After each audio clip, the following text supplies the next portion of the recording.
Hola mis amigos. Sean bienvenidos nuevamente a un video para el canal. El 24 de noviembre de 1946 nacía en Vermont, Estados Unidos, uno de los asesinos en serie que más impacto tendría en la sociedad moderna americana, Theodore Robert Bundy, más conocido como Ted Bundy. Después de más de una década negándolo, confesó 30 homicidios de mujeres estadounidenses que cometió en 7 estados entre 1974 y 1978. El número real de víctimas es desconocido. Su especialidad: sodomizar y asesinar brutalmente a universitarias. Aquí empezamos su historia.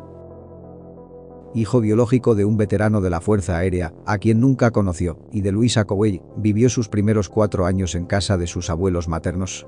Durante este tiempo creyó que sus abuelos eran sus padres y que su madre era su hermana mayor. En 1950, Ted y su madre se mudaron a Tacoma, Washington, con otros familiares. Allí, Louisa conoció a Johnny Culpeper Bundy, un cocinero del ejército con el que se casó en mayo de 1951 y del que Ted posteriormente adoptó el apellido. El matrimonio tuvo 4 hijos, pero Ted nunca creó un lazo afectivo con el marido de su madre. La infancia de Theodore Ted Bundy estuvo marcada por una gran mentira. Sus abuelos asumieron la identidad de auténticos progenitores para ocultar una maternidad inmoral ante la sociedad. Una protección moral paradójica, considerando los actos que se desarrollaban en el interior del falso hogar. Su abuelo era un hombre violento, aficionado a la pornografía y al maltrato humano y animal, actitudes que no escondía ante los ojos de su hijo/nieto. De adulto, Ted Bundy supo sobreponerse a su infancia, aparentemente, y llegó a ocupar un lugar de prestigio en la sociedad. Cursó psicología y derecho e incluso fue aspirante a gobernador del estado. También fue condecorado por la policía tras salvar a un niño de morir ahogado y realizó varias actividades comunitarias, entre otras bondades. Pese a sus logros y reconocimientos públicos, no se sentía integrado en la sociedad y acudió al sexo violento como vía de escape y, posteriormente, al asesinato y la sodomía. Su fijación serían las estudiantes universitarias de clase media con pelo largo, negro y liso, casualmente el mismo aspecto que el de la estudiante universitaria de la que se enamoró unos años atrás. El modus operandi era siempre el mismo. Actuaba en campus universitarios o cerca de supermercados a plena luz del día, seleccionaba a una joven al azar y le solicitaba ayuda para entrar en su coche al estar impedido de un brazo enyesado. Habiéndose acercado a la víctima, la golpeaba con una barra y la introducía en el coche para llevarla a algún lugar donde sodomizarla con retorcidas vejaciones. Cumplido su cruento ritual, la asesinaba y realizaba prácticas necrofílicas. Con esta táctica secuestró, violó y asesinó de forma violenta a un gran número de estudiantes de varias universidades de los estados de Oregón, Utah, Colorado y Florida y a varias niñas entre 1974 hasta 1978. El número de asesinatos es impreciso y aunque él confesó haber asesinado a 28 mujeres, solo se encontraron y constataron 14 cuerpos. La espiral de desenfreno de Bundy hizo mella en su figura como ciudadano y fue detenido en varias ocasiones debido a su mala conducción. Gracias a eso, la policía encontró en su coche material que le señalaría como el presunto asesino que llevaban tiempo buscando. Aunque Bundy fue arrestado y encarcelado a la espera de juicio, llegó a escaparse en 2 ocasiones de la cárcel para continuar con su carrera criminal. La compulsión, la urgencia por matar y la falta de temor por ser atrapado le impedían detenerse y agudizaban su sadismo. Lejos de mostrar un perfil de psicópata reactivo, que mata solo cuando se siente presionado mentalmente, Bundy era un adicto. Necesitaba su dosis de secuestro, abusos y muerte. Antes de comenzar a asesinar, perpetró una serie de hurtos en casas y comercios.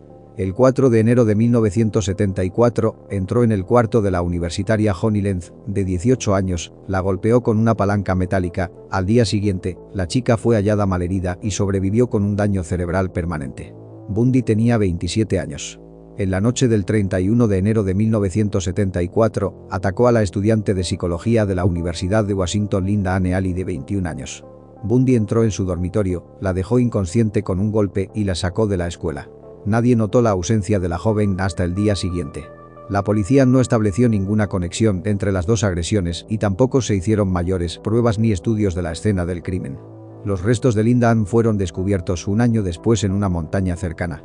Durante el invierno y verano de 1974, desaparecieron varias universitarias y madres jóvenes. Se calcula que fueron 8 víctimas a las que atacó de noche, hasta que comenzó a hacerlo de día.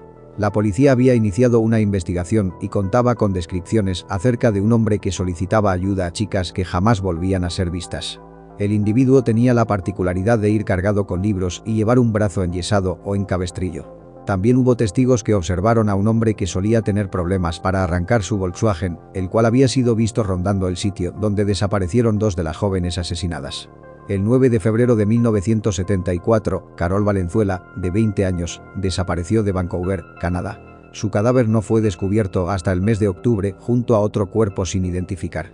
El 12 de marzo de 1974, Donna Manson, de 19 años, fue vista por última vez mientras iba a un concierto de jazz en el campus de la universidad en la que estudiaba.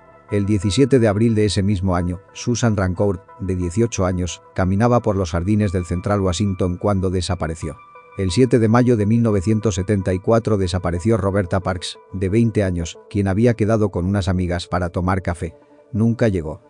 Parks se encontró con un hombre aparentemente lesionado que le pidió ayuda para subir unas cosas a su auto. Jamás fue vista de nuevo.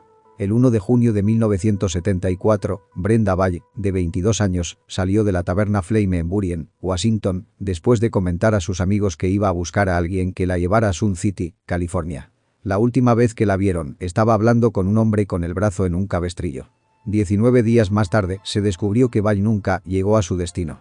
En la madrugada del 11 de junio de 1974, George Hawkins, de 18 años, perteneciente a la fraternidad Kappa Alpha, desapareció después de despedirse de su novio e ir a buscar unos libros para un examen de español.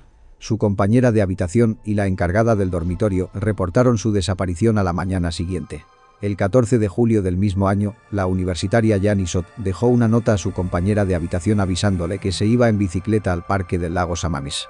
Ahí se le vio conversar con un hombre que tenía el brazo enyesado y le pedía ayuda para cargar libros en su auto. El mismo día secuestró a Denise Naslund, la cual pasaba el día con su novio y amigos. Los restos esqueléticos fueron encontrados cerca de una vía de servicio en Issaquah, a 27 kilómetros al este de Seattle y a poca distancia del lago Samamis. Bundy despistaba a la policía porque sabía cómo alterar su aspecto físico. Se cambiaba el peinado, se dejaba crecer barba y bigote o se los afeitaba. También cambió de residencia y se mudó a Midvale, donde el 30 de agosto de 1974 se matriculó como estudiante en la Facultad de Derecho en la Universidad de Utah. El 2 de octubre de 1974 asesinó a Nancy Wilcox, de 16 años, cuando se acercaba a una tienda de su barrio. Su cuerpo nunca fue hallado. El 11 de octubre de 1974 Rhonda Stapley, estudiante de farmacia de 21 años, esperaba el autobús que le llevara a la facultad cuando Ted Bundy se ofreció en su Volkswagen a acercarla allí. Con la excusa de ir al zoológico, estacionó el vehículo en un lugar apartado y abusó de la chica durante horas a la vez que la estrangulaba y aflojaba la presión para que siguiera con vida. En un momento en que Ted regresó al vehículo, consiguió escapar y llegar a la facultad, pero en vez de denunciarlo, lo ocultó durante 40 años por miedo a ser rechazada. El 18 de octubre de 1974 secuestró a Melissa Smith, la hija del sheriff local. La secuestró mientras ella iba a pasar la noche en casa de una amiga.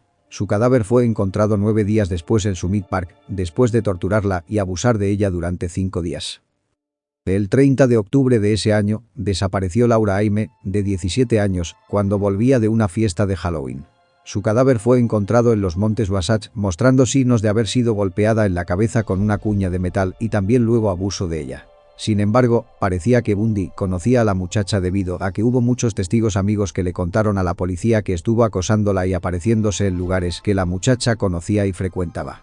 La policía inició una investigación y descubrió similitudes en el modus operandi con algunos asesinatos ocurridos en Washington. Entre ambas comisarías elaboraron un retrato robot del posible aspecto que tendría el asesino.